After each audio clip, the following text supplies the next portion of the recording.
Tips பார்க்கலாமா? So concealer என்ன பண்ணுவோம், எடுப்போம், இப்படி டைரக்டா அப்ளை பண்ணுவோம். ஓகே, கரெக்டா தப்பா போட்டுருக்கேன்.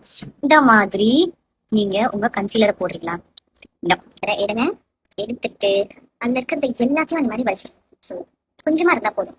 இல்லாம வெறும் ப்ரஷ்ஷா இருந்தா ரொம்ப ஃபைன். இங்க ஒரு டாட், இங்க ஒரு குட்டி டாட், அப்புறம் இங்க ஒரு குட்டி டாட். கண்ணுக்கு ரொம்ப க்ளோஸரா போக கூடாது கன்சீலர். ஹைலைட்டர்ஸ் எங்க போடுவோம், அந்த ஹைலைட்டட் பாயிண்ட்ஸ். உங்ககிட்ட ப்ரஷ் இருக்க பாருங்க, ப்ரஷ் இல்லைன்னா என்ன மாதிரி இப்படி கையில டேப் பண்ணி, ஸோ இப்படி டேப் பண்ணும்போது உங்களோட டார்க் சர்க்கிள்ஸ் வந்து கவர் ஆகும். ஃபர்ஸ்ட் உங்க டார்க் சர்க்கிள்ஸை இருக்கிற மேக்ஸிமம் ப்ராடக்ட் வச்சு இப்படி கவர் பண்ணுங்க. ரொம்ப கண்ணை ஒட்டி போகாம மிச்சம் மீதி ப்ராடக்ட்ஸை இப்படி பிளெண்ட் பண்ணுங்க. இதை நான் பிளெண்ட் பண்றேன் இப்ப கையில. எவ்வளோ பிளெண்ட் பண்ணாலும் உங்களுக்கு இப்படி கிரீஸியா கேக்கியா தான் தெரியும்.